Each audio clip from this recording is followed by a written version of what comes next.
Bienvenido al programa Palabra Viva, supliendo las necesidades de la gente con la absoluta verdad de la Palabra de Dios, alcanzando personas a Cristo, transformando familias y ayudándole a usted a descubrir la fidelidad del amor de Dios.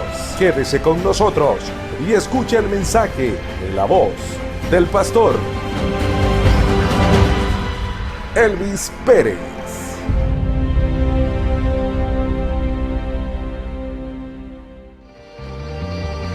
Por eso usted su confianza debe tenerla en el Señor, porque el Señor no falla. El Señor no falla, iglesia. Maldito es el hombre que confía en otro hombre, pero bienaventurado es el varón que pone su confianza en Jehová. Bendito sea el nombre del Señor.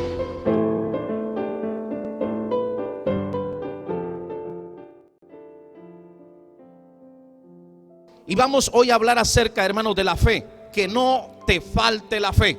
Ese es el tema de hoy, que no te falte la fe. Primera de Pedro capítulo 1, y vamos a estar leyendo del verso 3 al 9. Cuando estén ahí me dicen amén fuerte. Y vamos a leer para la gloria del Padre, del Hijo y del Santo Espíritu. Decimos amén. ¿Listos? Dice así la palabra: bendito el Dios y Padre de nuestro Señor Jesucristo, que según su grande misericordia nos hizo renacer para una esperanza viva por la resurrección de Jesucristo de los muertos, para una herencia incorruptible, incontaminada e inmarcesible, reservada en los cielos para vosotros. Fíjese bien, la herencia que está en los cielos es incorruptible, incontaminada e inmarcesible, y que está reservada en los cielos exclusivamente o especialmente para quienes, para ti y para mí, para nosotros o para vosotros. Esa es una herencia que está apartada allí en los cielos. Por eso usted no se apure o no se preocupe si en un momento usted no llegase a completar sus planes o a concretar, hermano, esa visión, porque en los cielos hay algo maravilloso de parte de Dios decretado para ti. Dice el verso 5, que sois guardados por el poder de Dios mediante ¿qué cosa? Mediante la fe. Siempre que usted tenga fe en Dios, usted va a ser guardado o protegido por la misma mano de Dios. Hay un versículo, una expresión que yo leí en cierta ocasión en un restaurante. Yo se las transmití a ustedes porque está hermosa. Dice así: el que tiene fe en Dios encuentra el éxito o alcanza la victoria aún donde otros han fracasado. Y esto a mí me quedó así como, qué lindo. Y lo volví a leer y siempre que voy ahí lo leo. El que tiene fe en Dios encuentra el éxito o alcanza la victoria allí mismo, aún donde otros han fracasado. Muchos creyentes han retrocedido y se han apartado porque creen que no la van a hacer como creyentes, o que la salvación no es para ellos, o que el evangelio es demasiado difícil para ellos. Cuando la Biblia dice que no está esto lejos de ti, no está al otro lado del mar para que digas quién irá por nosotros, ni tampoco está en el cielo para que digas quién subirá al cielo y nos traerá el mandamiento de Dios. Está en ti, cerca de ti, está en tu corazón y en tu boca. Así que dice aquí que somos guardados por el poder de Dios mediante la fe para alcanzar la salvación que está preparada para ser manifestada en el tiempo postrero, en lo cual vosotros os alegráis, aunque ahora por un poco de tiempo, si es necesario, tengáis que ser afligidos en diversas pruebas. ¿Cuántos se gozan por la salvación que Dios les ha dado? Dios nos ha dado salvación y usted debe alegrarse por ello. Somos salvos, somos libres de la condenación eterna.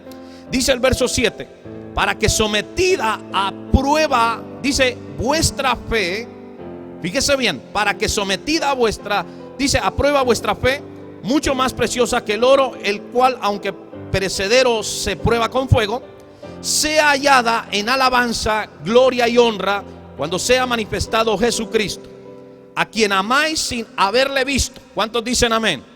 Yo amo a Jesús y no le he visto. ¿Cuántos aman a Él? ¿Ama usted al Señor? Pues dígalo: yo amo a Jesús aunque no le he visto. Porque si tú quieres verlo y luego, quisiera ver a Jesús, y entonces si siquiera lo veo, tan solamente lo mirara, entonces lo amaría. Entonces usted no está creyendo. Dice: aunque amáis sin haberle visto, en quien creyendo, aunque ahora no lo veáis, os alegráis con gozo inefable y glorioso. Verso 9. Obteniendo el fin de vuestra fe. ¿Qué cosa? Que es la salvación de vuestras almas. Si nosotros vamos, hermanos, a las citas bíblicas, especialmente vamos a ir a Lucas para que usted entienda que los verdaderos siervos de Dios, los verdaderos hombres de Dios, las verdaderas siervas de Dios también son afligidas, también el diablo tiene guerra con ellos. Lucas capítulo 22, y vamos a leer el verso 31 y el verso 32. Y dijo también el Señor, o sea, Jesús hablándole a Pedro, dice: Simón, Simón, he aquí, ¿qué cosa? Satanás, que el Señor lo reprenda, dice, os ha pedido para zarandearos como a trigo.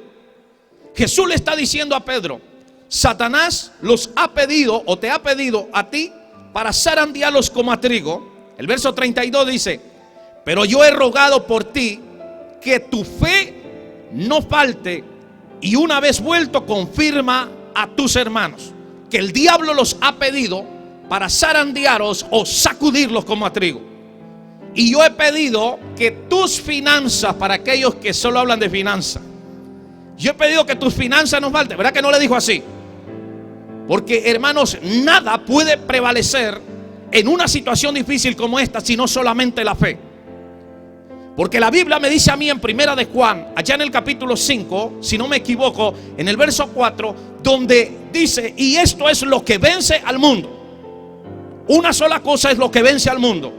Y esta es la victoria de ustedes. Y en esto es que ustedes vencen al mundo: su fe. La fe de ustedes es la que los hace victoriosos.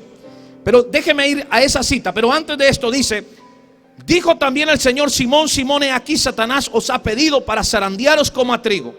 Pero yo he rogado por ti que tu fe no falte. Que tu fe no falte.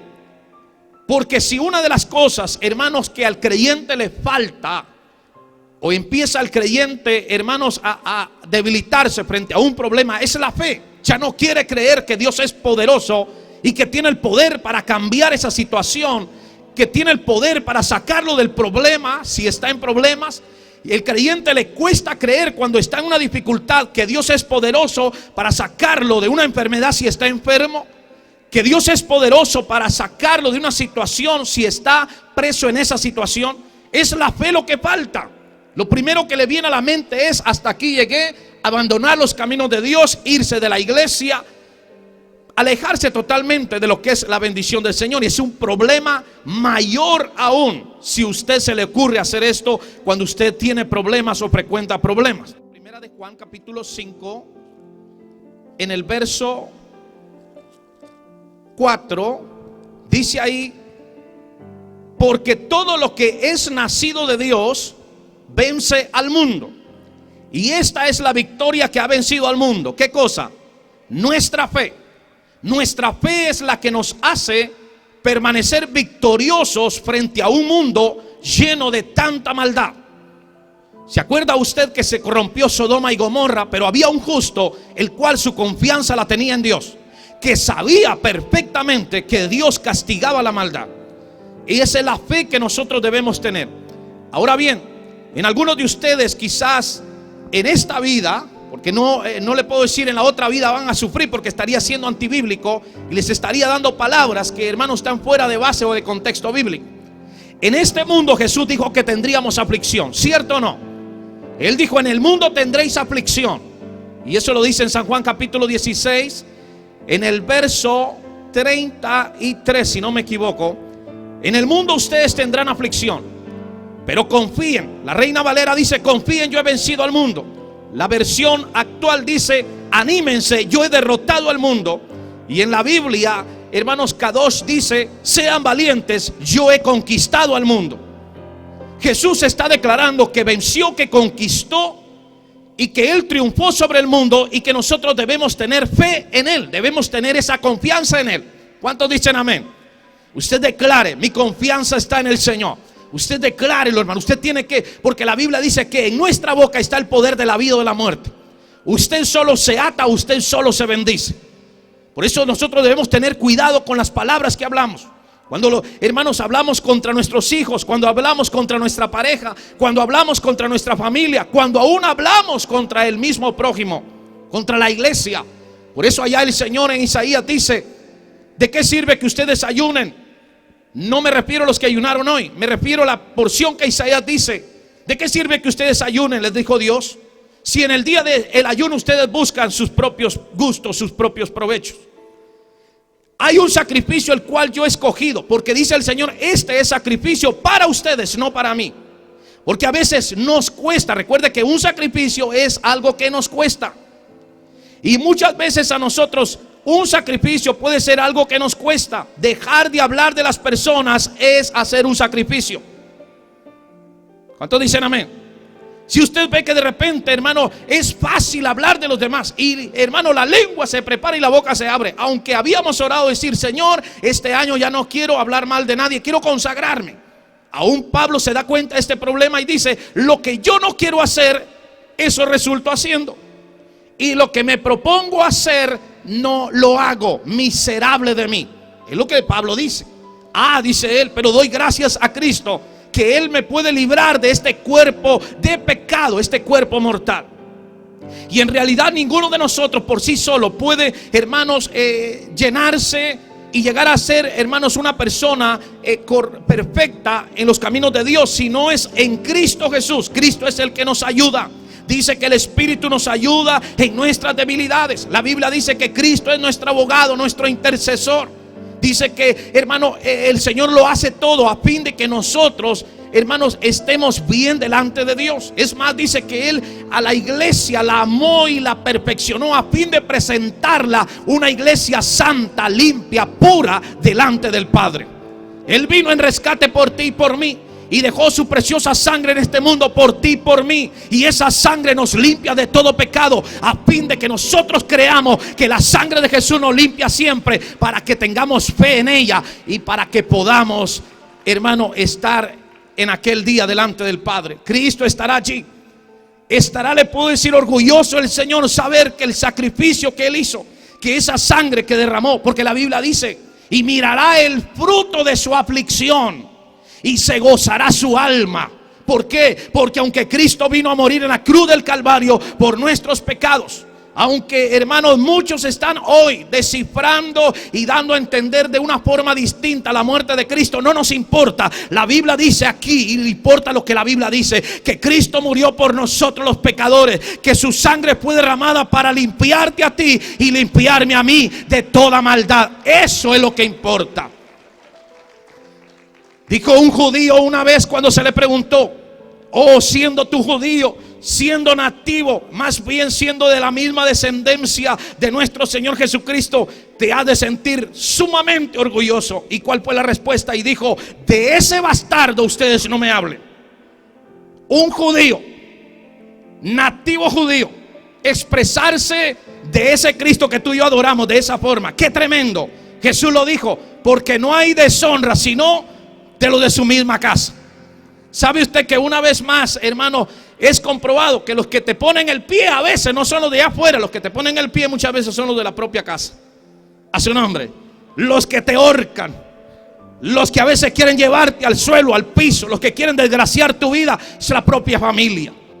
Por eso usted su confianza debe tenerla en el Señor, porque el Señor no falla. El Señor no falla, iglesia. Maldito es el hombre que confía en otro hombre, pero bienaventurado es el varón que pone su confianza en Jehová.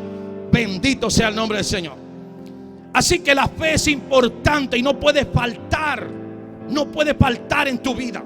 Por eso la Biblia dice: examínense ustedes si están en fe. En Efesios capítulo 6, en el verso 10, el apóstol cataloga a la fe como el escudo del creyente. Sobre todo, tomad el escudo de la fe con que podáis apagar los dardos de fuego del maligno. Así que la fe es catalogada como un escudo para el creyente. Cuando usted tiene fe, cuando usted se nutre de fe, cuando usted ora a Dios para que su fe aumente.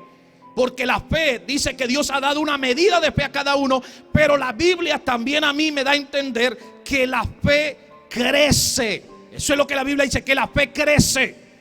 Cuando usted oye de un milagro, cuando usted experimenta un milagro, cuando usted está orando por algo, hermano, y sucede, entonces su fe crece, su fe se aumenta. Así debemos ir nosotros, creciendo en fe. Pero hay algunos que crecen de otra forma, que se ensanchan de otra manera y no se preocupan por el reino de Dios, que es lo más importante. El reino de Dios, su palabra es más importante. Jesús dijo en cierta ocasión: cuando el Hijo del Hombre venga a la tierra, ¿hallará fe en ella? Se hace esa pregunta: ¿hallará fe en ella?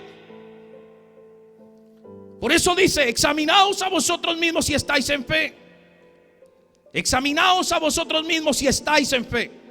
Probaos a vosotros mismos. ¿O no os conocéis a vosotros mismos que Jesucristo está en vosotros, a menos que estéis reprobados? ¿Se da cuenta? Dice que Cristo está en nosotros. Diga conmigo: Cristo está en mi corazón. Porque eso es lo que dice la Biblia, que Cristo está. He aquí yo toco a la puerta del corazón. Si alguno abre la puerta de su corazón, entraré yo a él. Así que Cristo está en nuestro corazón. Y dice: examínense ustedes si están en fe. Pruébense ustedes mismos. ¿O no conocen ustedes mismos que Jesucristo está en ustedes? Si Cristo está en nosotros, entonces quiere decir que también la fe debe estar en nosotros. Debemos examinarnos, y aún la Biblia dice que el justo vivirá por fe. Que debemos nosotros mantener esta fe sin dudar, dice la Biblia, hasta el final. Porque por la fe, dice ahí Hebreos, muchos alcanzaron cosas. Algo otros solo mantuvieron la fe esperando lo que se les prometió, aunque no lo vieron, pero fueron firmes en la fe, en creer que era fiel el que lo había prometido. Habrán cosas que quizás nunca las vas a alcanzar, y tienes que entenderlo porque hay ejemplo de ello.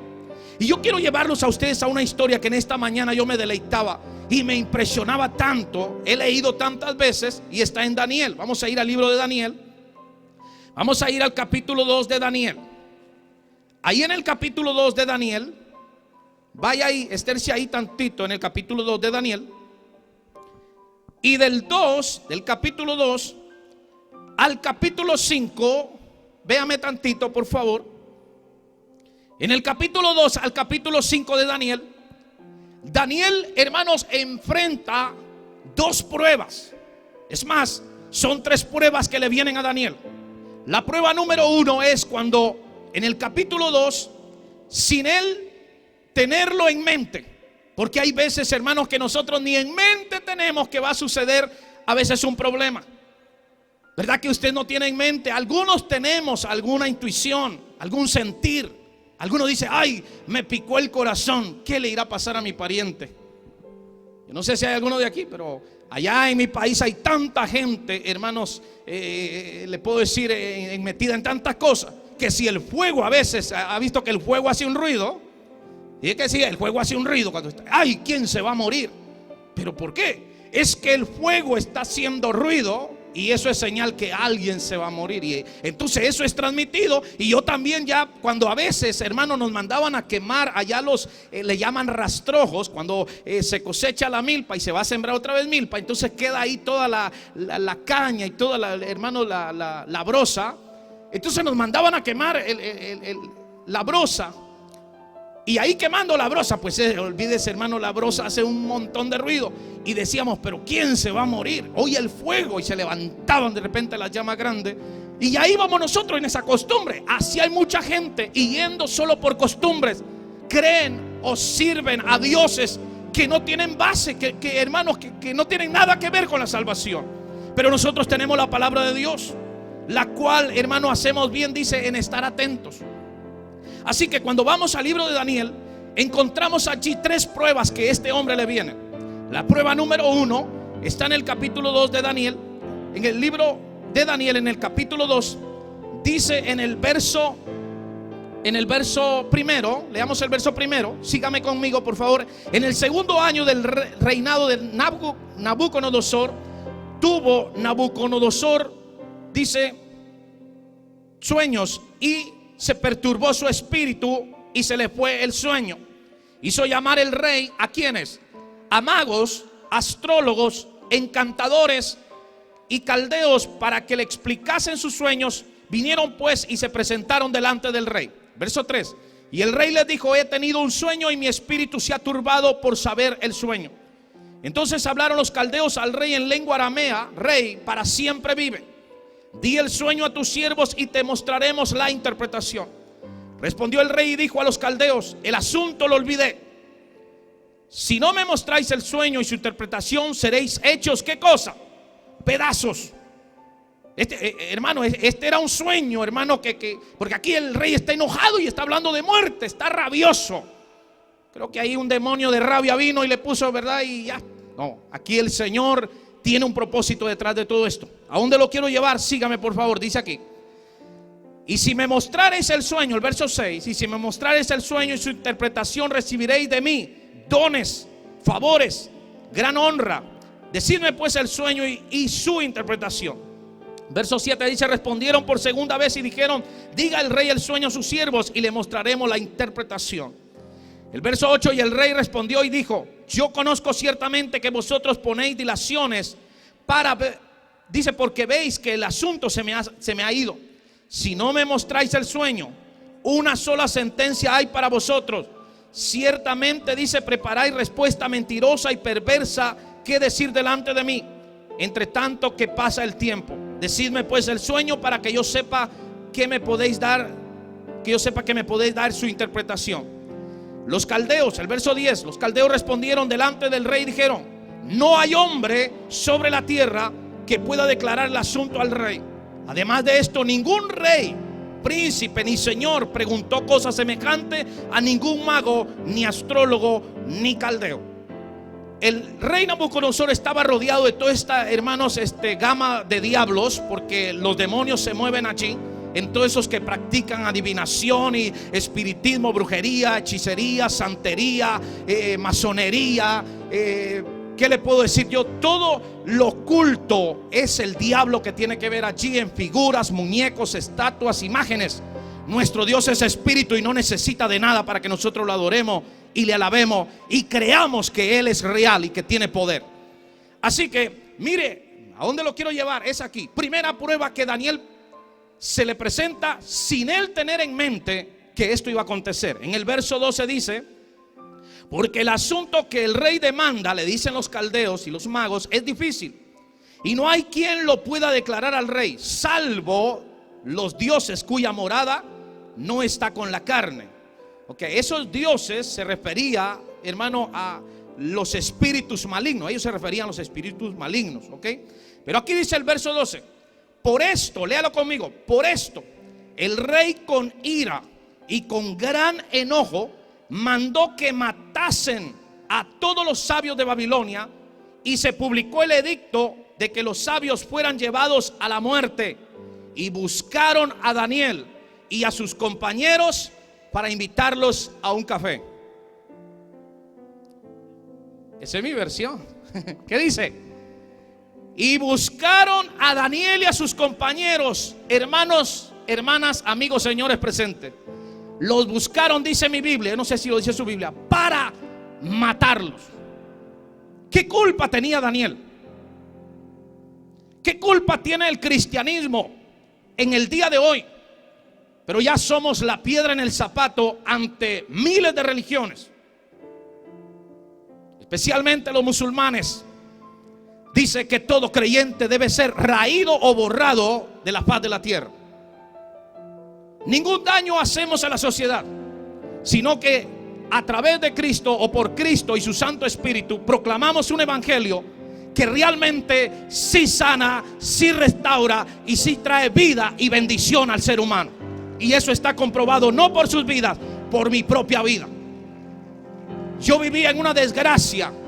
Era una persona, hermanos, pagana, inmunda, una persona metida en el pecado, y oía del evangelio y quería obedecerle a Dios, pero venía a mi mente y decía: pero ¿cómo hago? Como muchos se preguntarán o dirán: pero yo quisiera ser cristiano, quisiera acercarme a una iglesia, quisiera ser como don Julano, quisiera ser como la familia tal, pero me es difícil. porque hay tantas cosas, tantos vicios, tantas debilidades, hay pecado por doquier. No puedo. Y yo decía, no puedo. Y yo me recuerdo a aquellos hermanos que decían, claramente lo ha dicho, usted no puede, pero hay un Cristo que sí puede. Y realmente Cristo, cuando me mostró su poder, cuando yo, hermanos, realmente hice la pregunta, yo invito a todos aquellos que aún todavía no han experimentado el poder de Dios, quizá me escuchen por radio, por televisión, que experimenten o que se asinceren con Dios, porque esto fue lo que yo le dije a Dios. Si realmente eres Dios y si realmente existes, dame un toque de tu poder y yo te voy a servir, me voy a humillar, te voy a buscar y te voy a reconocer como Dios, pero solo demuéstrame que tú eres real. Porque yo no quiero ser como Julano, que profesa ser creyente el domingo en la iglesia y luego lunes a viernes se va otra vez al mundo. Yo quiero entregarme de corazón. Y hermano, le dije a Dios, y realmente la Biblia dice que Dios no oye a los pecadores. Lo dice la Biblia, Dios no oye a los pecadores, pero si alguno se aparta del pecado y hace su voluntad, a ese Dios le oye. Y aquel día estaba, hermanos, marcado para mí. Estaba estipulado para que yo conociese el poder de Dios, para que recibiese el perdón de mis pecados y para que también experimentara la salvación de mi alma. Aquella noche, hermanos, cuando el poder de Dios cayó sobre mí, se rompieron las cadenas, los yugos fueron quebrantados y el Señor me hizo libre para la gloria y honra de su nombre. ¿Cuántos pueden alabar su nombre? ¿Cuántos pueden alabar su poder en esta hora? El Señor es grande. Apreciado amigo y amada amiga en Cristo Jesús, nos regocijamos que usted se beneficie espiritualmente de nuestro programa Palabra Viva. Nuestro deseo es serle de bendición. Nos gustaría saber de usted y orar por su vida. Marque al 832-577-6793. Una vez más, 832-577-6793. Le estaremos esperando en nuestra iglesia y a la vez le damos gracias por su amable sintonía.